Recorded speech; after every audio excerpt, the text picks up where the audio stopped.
Good morning mga kapinta. Dito po tayo ngayon sa Panglao, Bohol. Naglalakad-lakad po tayo ngayon kasama natin yung mga ka-workmate natin.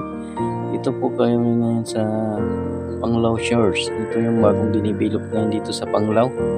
Katabi po ito ng Oceanica. Ito po yung bagong dinibilop ngayon na ginagawa namin, mga bilya-bilya. Parang same lang sa Perwis in Boracay. View. So mapapansin nyo dito sa background po puti. So kasalukuyan lang nililinis nila yung paligid sa mga ibang tao. Yung mga buhangin, yan nililinis nila yung mga basura. So yung mga building na yan, dyan kami gumagawa sa loob niyan. Yan, so hanggang dito sa dagat, tinanggal na yung mga harang. So malapit ito ino-open. Bawal pumasok doon kasi private naman yun. Dito lang sa gilid ng dagat sa dalampasigan dito sa mga buhangin, white sand, pwede kayo dito libre.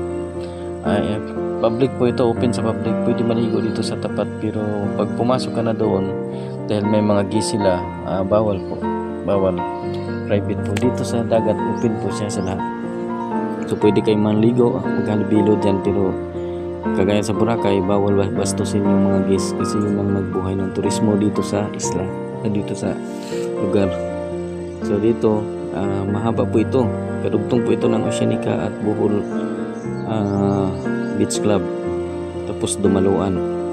So itong nilalakad namin, galing kami sa Panglao Short doon sa dulo. Pabalik kami, papunta kami ng Oceanica. So mahaba na nilalakad namin. So kung saan kami galing, puro white sand yung nilalakaran namin. Hindi pa crowded kaya dito. Hindi pa masyadong maraming tao. Kasi dinibilop pa, pero doon sa may Dumaluan, so public kasi doon, grabe daming tao na. Dito sa may Oceanica, marami na rin mga guests, karamihan na mga turista. So ito yung mga niyog na papansin nyo, ang ilalim mga buhangin na puti. So yan yung pangatak dyan. So pinawayan natin yung mga pumapasok kasi na tinutokso tayo. Yung mga pumapasok kaya holiday ngayon, tinutokso kami. So inawayan natin yung mga kuyakoy group dyan sa Alturas Company.